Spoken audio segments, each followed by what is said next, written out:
तो दोस्तों आज हम राजस्थान वन रक्षक एवं वनपाल के लिए 150 इंपॉर्टेंट प्रश्नों के बारे में बात करेंगे और ये सभी प्रश्न मोस्ट इंपॉर्टेंट सिलेक्टेड प्रश्न हैं और परीक्षा में आने लायक प्रश्न, इसलिए वीडियो में अंत तक बने रहे। तो चलो वीडियो को शुरू करते हैं। तो आपका पहला सवाल है कि लोकसभा की बैठक का स्थगन करने का अधिकार है, तो यह अधिकार किसको है?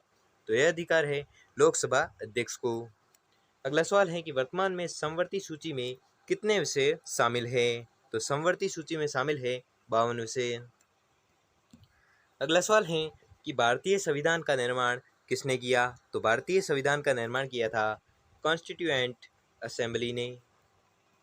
अगला सवाल है कि कांग्रेस ने संविधान निर्माण हेतु संविधान सभा के गठन की मांग सर्वप्रथम 1936 में किस वार्षिक अधिवेशन में रखी? तो यह रखी थी फैजपुर वार्षिक अधिवेशन में। ठीक है, कब रखी? 1936 में रखी थी। अगला सवाल है कि निम्न में से संविधान सभा की प्रारूप समिति के सदस्य नहीं थे, तो वह थे डॉक्टर राजेंद्र प्रसाद। ठीक है, डॉक्टर राजेंद्र प्रसाद है जो संविधान सभा की प्रारूप समिति के सदस्य नहीं थे। कौन? डॉक्टर राजेंद्र प्रसाद। अगला सवाल है कि 42वें संविधान संशोधन द्वारा संविधान की प्रस्तावना में निम्न शब्द जोड़े गए, तो वह शब्द कौन से थे? वह थे पंथ निरपेक्ष, समाजवादी एवं अखंडता। ये तीनों शब्द हैं जो 42वें संविधान संशोधन द्वारा संविधान की प्रस्तावना में जोड़े गए थे। क्या क्या जोड़े गए थे? एक था पंथ निरपेक्ष, समाजवादी और तीसरा था अखंडता। अगला सवाल है कि निम्न में से कौन सी विशेषता भारतीय संविधान की नहीं है? तो वह विशेषता है अधिक लोचशील। ठीक है, अधिक लोचशील है वह विशेषता है जो भारतीय संविधान की नहीं है। अगला सवाल है कि भारत में न्यायपालिका है, तो न्यायपालिका क्या है? स्वतंत्रता। ठीक है, स्वतंत्र है न्यायपालिका। ठीक है। अगला सवाल है कि भारतीय संविधान का निम्न में से कौन सा तत्व संघीय शासन की विशेषता नहीं है? तो वह है एकल नागरिकता। ठीक है, एकल नागरिकता वह तत्व है जो संघीय शासन की विशेषता नहीं है। कौन सा तत्व? एकल नागरिकता। अगला सवाल है कि निम्न में से कौन से तत्व हमारे संविधान को एकात्म स्वरूप प्रदान करते हैं? तो वह तत्व है उपयुक्त सभी राज्यों में राष्ट्रपति शासन लगाना व अवशिष्ट शक्तियां संसद के पास, और दूसरा है केंद्र सरकार के आपातकालीन अधिकार, और तीसरा है कि राज्य सरकारों को निर्देश देने की केंद्र की शक्ति। ये तीनों पॉइंट है या तीनों तत्व है जो हमारे संविधान को एकात्म स्वरूप प्रदान करते हैं, इसलिए आपका राइट आंसर हो जाएगा ऑप्शन नंबर 4। अगला सवाल है कि संसदीय प्रणाली की सरकार में निम्न में से कौन कौन वास्तविक कार्यपालिका शक्ति का प्रयोग करता है? तो यह प्रयोग करता है मंत्रिमंडल। ठीक है, मंत्रिमंडल है जो संसदीय प्रणाली की सरकार में मंत्रिमंडल वास्तविक कार्यपालिका शक्ति का है जो प्रयोग करता है। कौन? मंत्रिमंडल।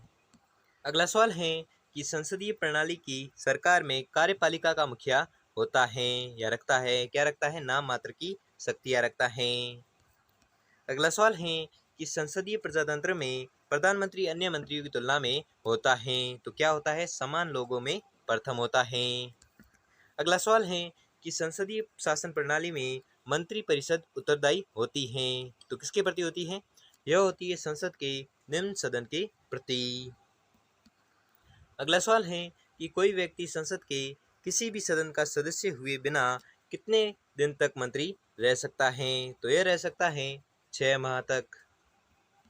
अगला सवाल है कि राष्ट्रपति सामान्यतः किसे प्रधानमंत्री नियुक्त करता है? तो यह करता है लोकसभा में बहुमत दल के नेता को। अगला सवाल है कि राज्य या केंद्रीय मंत्रिपरिषद अपने पद पर कार्यशील रह सकती हैं जब तक कि उसे लोकसभा अथवा विधानसभा में विश्वास प्राप्त हो। अगला सवाल है कि मंत्रिपरिषद के सामूहिक उत्तरदायित्व का आशय है, तो इसका आशय क्या है? एक मंत्री के विरुद्ध लोकसभा में अविश्वास मत पारित हो जाने पर संपूर्ण मंत्रिपरिषद को इस्तीफा देना होता है। अगला सवाल है कि संघीय शासन प्रणाली में सरकार के कितने स्तर होते हैं? तो यह होते हैं 2 स्तर होते हैं, एक केंद्रीय और दूसरा राज्य। अगला सवाल है कि निम्न में से कौन सा एकात्मक शासन प्रणाली वाला देश है? तो वह देश है इंग्लैंड। अगला सवाल है कि मंत्रिमंडल में होते हैं, तो क्या होते हैं?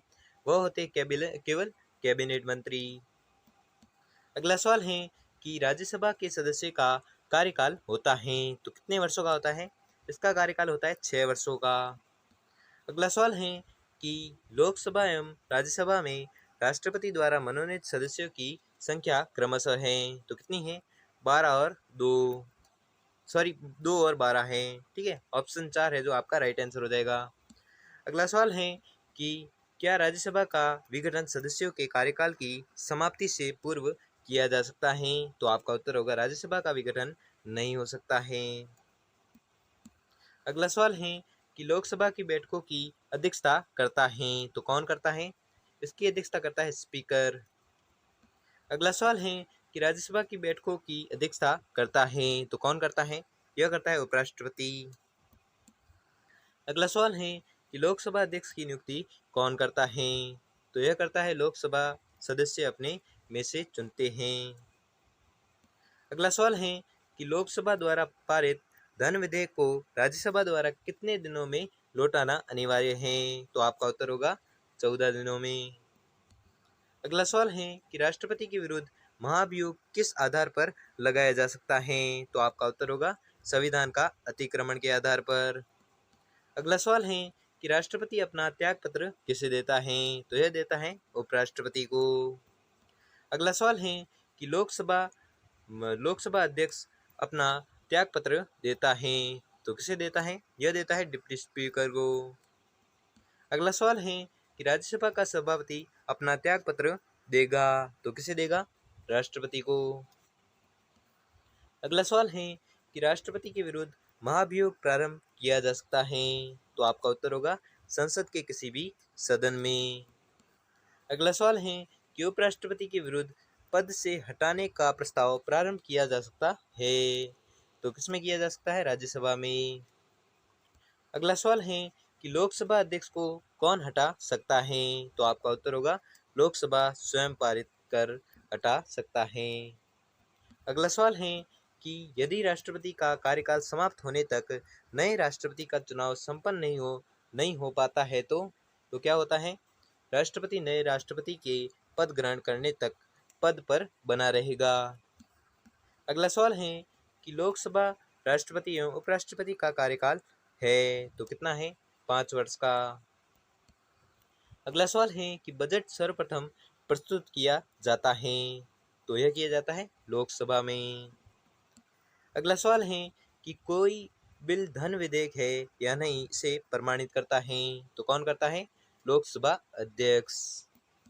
अगला सवाल है कि धन विधेयक लोकसभा में प्रस्तुत करने की अनुमति देता है तो किसे देता है? राष्ट्रपति को।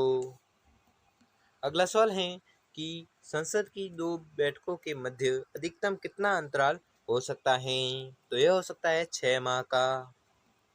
अगला सवाल है कि धन विधेयकों के मामले में है तो क्या है? लोकसभा अधिक शक्तिशाली है। अगला सवाल है कि संसद के दोनों सदनों का संयुक्त अधिवेशन आहूत किया जाता है जबकि किसी साधारण विधेयक में संशोधन पर दोनों सदनों में मतभेद हो। अगला सवाल है कि संसद के संयुक्त अधिवेशन की अध्यक्षता करता है तो कौन करता है? लोकसभा अध्यक्ष। अगला सवाल है कि अगस्त 2019 में राज्यों के विधानमंडल में कितने सदन हैं? तो आपका उत्तर होगा कुछ राज्यों में 2 एवं शेष में 1 है। अगला सवाल है कि वर्तमान में द्विसदनीय विधानमंडल वाले राज्य हैं तो वह राज्य हैं उत्तर प्रदेश, बिहार, महाराष्ट्र, कर्नाटक, आंध्र प्रदेश व तेलंगाना। अगला सवाल है कि राष्ट्रपति को शपथ दिलाता है तो कौन दिलाता है? सर्वोच्च न्यायालय का मुख्य न्यायाधीश। अगला सवाल है कि उपराष्ट्रपति एवं प्रधानमंत्री को क्रमशः शपथ दिलाता है तो कौन दिलाता है? राष्ट्रपति। अगला सवाल है कि राष्ट्रपति एवं उपराष्ट्रपति के निर्वाचन का कार्य किया जाता है किसके द्वारा किया जाता है? निर्वाचन आयोग द्वारा। अगला सवाल है कि राज्यों में संवैधानिक तंत्र की विफलता की राज्यपाल द्वारा रिपोर्ट भेजने पर उस राज्य में क्या होता है? उस राज्य में राष्ट्रपति शासन लागू करते हैं, अनुच्छेद 356 के तहत करते हैं। अगला सवाल है कि भारत में अनुच्छेद 352 के तहत आपातकाल निम्न में से कब लागू किया गया था? तो यह किया गया था 25 जून 1975 को। अगला सवाल है कि अनुच्छेद 356 के तहत इमरजेंसी लगाई जाती है। तो यह लगाई जाती है जिस राज्य में संवैधानिक तंत्र विफल हो गया हो।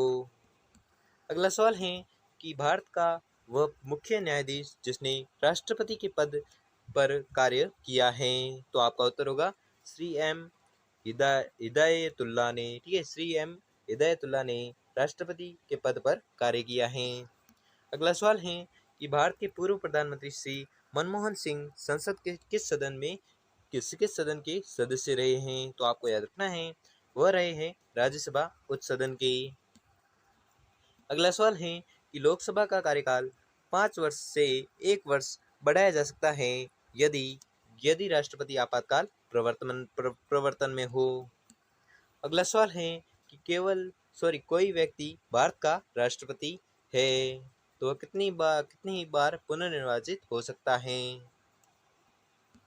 अगला सवाल है कि राष्ट्रीय आपातकाल लागू होने के कितने दिन के अंदर संसद द्वारा अनुमोदन होना आवश्यक है, अन्यथा वह स्वतः ही समाप्त हो जाएगा?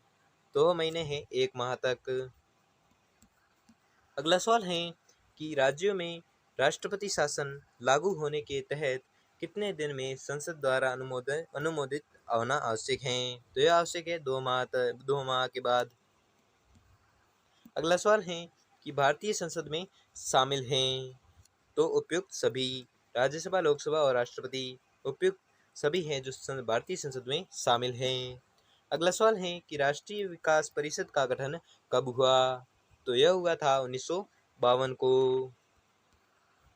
अगला सवाल है कि राष्ट्रीय विकास परिषद का अध्यक्ष कौन होता है? तो आपका उत्तर होगा प्रधानमंत्री।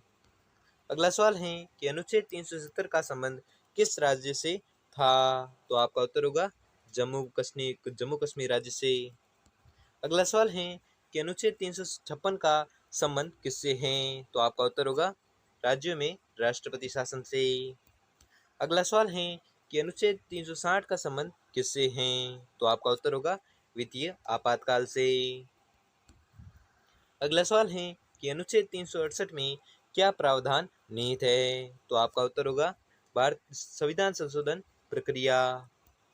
अगला सवाल है कि अनुच्छेद 280 के अंतर्गत क्या प्रावधान है? तो आपका उत्तर होगा वित्त आयोग का गठन। अगला सवाल है कि किस राज्य में पंचायती राज सर्वप्रथम प्रवर्तन में आया? तो आपका उत्तर होगा राजस्थान। अगला सवाल है कि मुख्य चुनाव आयुक्त का कार्यकाल कितने वर्ष का होता है? तो आपका उत्तर होगा 6 वर्ष का। अगला सवाल है कि प्रधानमंत्री का कार्यकाल कितना होता है? तो यह होता है 5 वर्ष का। अगला सवाल है कि संविधान समीक्षा आयोग का अध्यक्ष कौन था? तो आपका उत्तर होगा M.N. वेंकटचैलिया। अगला सवाल है कि भारत के महान न्यायवादी को नियुक्त कौन करता है? तो आपका उत्तर होगा राष्ट्रपति। अगला सवाल है कि उच्चतम न्यायालय एवं उच्च न्यायालय की न्यायाधीशों की नियुक्ति कौन करता है? तो यह करता है राष्ट्रपति।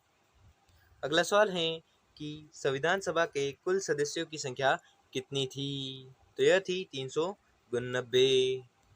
अगला सवाल है कि 1977 में निर्विरोध चुने गए राष्ट्रपति कौन थे? तो वह थे नीलम संजीवा रेड्डी। अगला सवाल है कि जेबी वीटो शक्ति का प्रयोग सर्वप्रथम किस राष्ट्रपति ने किया? तो आपको याद रखना है यह किया था ज्ञानी जेल सिंह ने। अगला सवाल है कि विधानसभा का कार्यकाल होता है? तो यह होता है 5 वर्ष का। अगला सवाल है कि संविधान की प्रस्तावना में कितनी बार संशोधन हुआ है? तो आपका उत्तर होगा 1 बार। अगला सवाल है कि गोवा को भारत का अभिन्न अंग कब बनाया गया? तो यह बनाया गया था 1961 में। अगला सवाल है कि वर्तमान में राज्य सूची में कितने विषय हैं? तो यह विषय है 59। अगला सवाल है कि वर्तमान में समवर्ती सूची में कितने विषय हैं? तो आपको याद रखना है यह है 52 विषय। अगला सवाल है कि कौन सा कथन गलत है। तो वह कथन है राज्यसभा का कार्यकाल 6 वर्ष होता है। अगला सवाल है कि किस संविधान संशोधन से संपत्ति का अधिकार मूल अधिकार से हटकर मात्र वैधानिक रह गया। तो यह रह गया था 44 संविधान संशोधन में।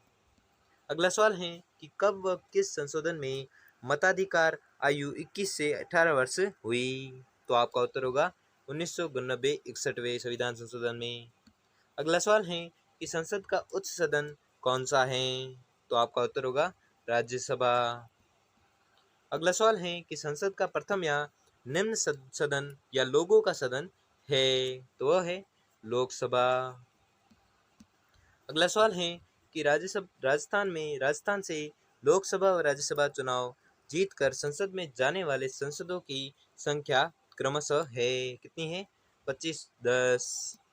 अगला सवाल है कि किसी भी विधानसभा की अधिकतम व न्यूनतम सीटों की संख्या क्रमशः है कितनी 500 और 60। अगला सवाल है कि राजस्थान विधानसभा की सदस्य संख्या है। तो यह है 200। अगला सवाल है कि वर्तमान में भारत के कितने राज्य में द्विसदनात्मक व्यवस्था प्रवर्तन में है। तो आपका उत्तर होगा 6। अगला सवाल है कि लोकसभा व राज्यसभा में किस राज्य का प्रतिनिधित्व सर्वाधिक है। तो आपका उत्तर होगा उत्तर प्रदेश राज्य का।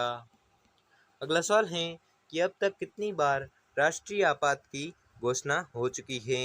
तो आपका उत्तर होगा 3 बार। अगला सवाल है कि वर्तमान में मौलिक अधिकारों की संख्या है। तो कितनी है 6। अगला सवाल है कि किस संविधान संशोधन द्वारा मूल कर्तव्यों का समावेश संविधान में किया गया। तो आपका उत्तर होगा 42वें। अगला सवाल है कि क्या राज्यसभा और विधान परिषद का विघटन संभव है। तो यह है नहीं और यह स्थायी सदन है। अगला सवाल है कि संविधान में 8वीं सूची के अंतर्गत कितनी भाषाएं हैं। तो यह है 22 भाषाएं। अगला सवाल है कि सर्वोच्च न्यायालय की प्रथम महिला न्यायाधीश कौन थी। तो यह थी फातिमा बीबी। अगला सवाल है कि राज्य के महाधिवक्ता की नियुक्ति कौन करता है।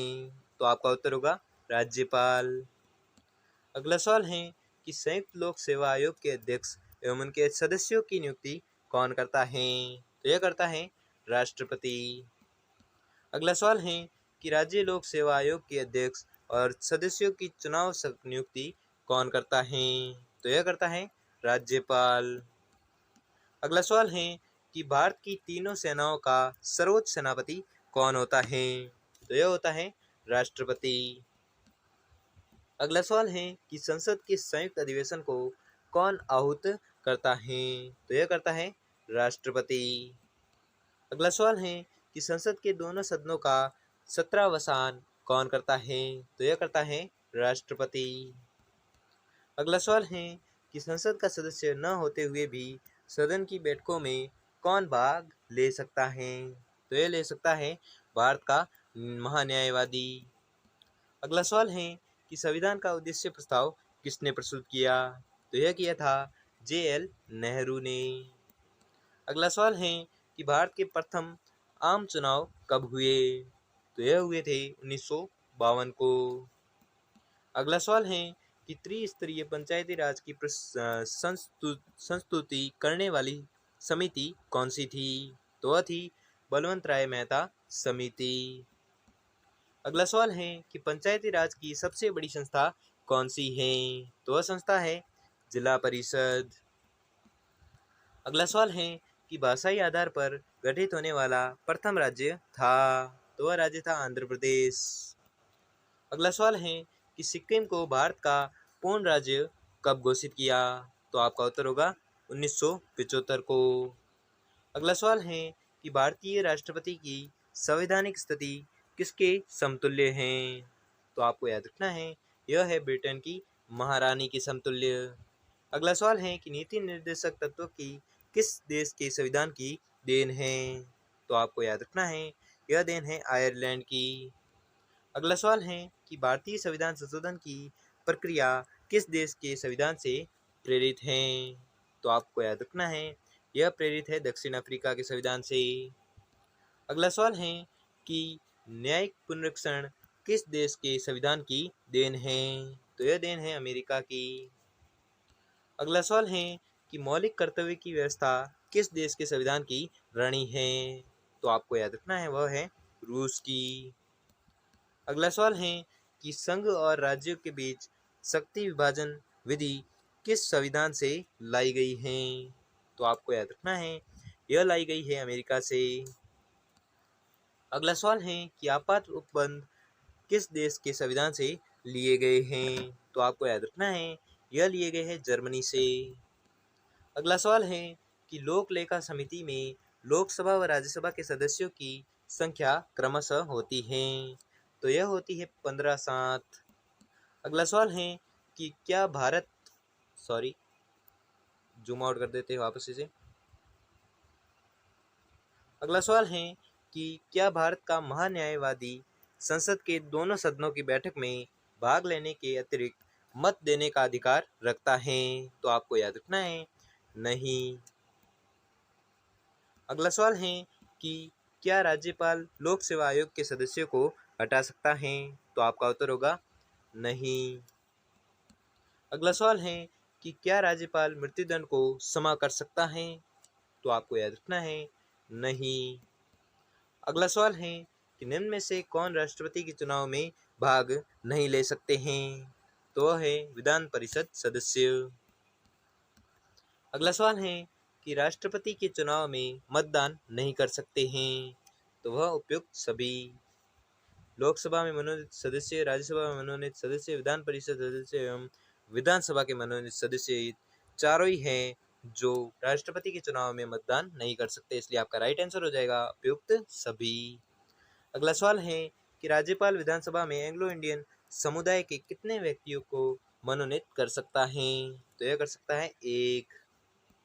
अगला सवाल है कि विधान परिषद के सदस्य का कार्यकाल कितना होता है? तो यह होता है 6 वर्ष का।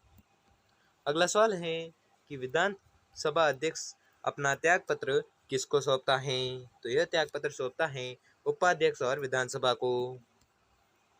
अगला सवाल है कि राज्यसभा व लोकसभा सदस्य की न्यूनतम आयु क्रमशः होनी चाहिए? तो यह होती है 30-25 वर्ष। अगला सवाल है कि राज्यसभा का पदेन सभापति होता है? तो यह होता है उपराष्ट्रपति। अगला सवाल है कि राज्यपाल की नियुक्ति कौन करता है? तो राज्यपाल की नियुक्ति करता है राष्ट्रपति। अगला सवाल है कि भारत का सर्वोच्च न्यायालय कहाँ पर स्थित है? तो यह स्थित है नई दिल्ली में। अगला सवाल है कि संविधान सभा के अस्थायी अध्यक्ष कौन थे? तो वह थे डॉक्टर सच्चिदानंद। अगला सवाल है कि यदि लोकसभा में किसी भी दल को बहुत प्राप्त नहीं हो तो राष्ट्रपति को पहले किसको प्रधानमंत्री बनने का अवसर देना चाहिए? तो यह देना चाहिए सदन में सबसे बड़े दल के नेता को। अगला सवाल है कि किसी राज्य की संचित निधि किसके अधिकार में रहती है? तो यह रहती है विधानमंडल के अधिकार में। अगला सवाल है कि कौन सा सही नहीं है? तो वह है राज्यपाल की पदावधि प्रधानमंत्री की इच्छा पर निर्भर करती है। अगला सवाल है कि राज्य के राज्यपाल की स्वस्थ भूमिका है? तो यह है केंद्र और राज्य के मध्य कड़ी की। अगला सवाल है कि राज्य मंत्रिपरिषद की अधिकतम सदस्य संख्या हो सकती है? तो यह हो सकती है विधानसभा की कुल सदस्य संख्या का प्रतिशत 15%। अगला सवाल है कि संविधान द्वारा निर्धारित सीमा में राज्य मंत्रिपरिषद की वास्तविक सदस्य संख्या निर्धारित करता है? तो यह करता है मुख्यमंत्री। अगला सवाल है कि भारतीय संविधान में राज्यपाल की निम्न में से कौन सी दोहरी भूमिका व्यवस्था है? वह है राज्य के संविधानिक अध्यक्ष और केंद्र के अभिकर्ता की। अगला सवाल है कि निम्न में से कौन सी शक्तियां राष्ट्रपति को प्राप्त है जबकि राज्यपाल को प्राप्त नहीं है? वह है उपयुक्त तीनों आपातकालीन, सैनिक और राजनयिक। तीनों शक्तियां हैं जो राष्ट्रपति को प्राप्त है जबकि राज्यपाल को प्राप्त नहीं हैं। अगला सवाल है कि राष्ट्रपति द्वारा लोकसभा में 2 सदस्य मनोनीत किए जाते हैं। वे 2 सदस्य निम्न में से कौन से वर्ग के होते हैं? तो यह होते हैं एंग्लो इंडियन समुदाय के। अगला सवाल है कि राष्ट्रपति द्वारा जारी अध्यादेश निम्न में से कौन सी अवधि तक मान्य होते हैं? तो यह होते हैं संसद का अधिवेशन प्रारंभ होने के बाद 6 सप्ताह तक। अगला सवाल है कि निम्न में से किसने राज्यपाल, राष्ट्रपति, उपराष्ट्रपति एवं राष्ट्रपति तीनों पद पर कार्य किया है? तो यह किया है डॉक्टर जाकिर हुसैन ने। अगला सवाल है कि भारत के उपराष्ट्रपति पद हेतु निर्वाचित होने वाले प्रत्याशी को क्या चाहिए? 30 वर्ष की उम्र पूरी कर लेनी चाहिए। अगला सवाल है कि संविधान के अनुच्छेद 356 के अंतर्गत राष्ट्रपति आपातकाल की घोषणा कर सकता है यदि वह संतुष्ट हो कि।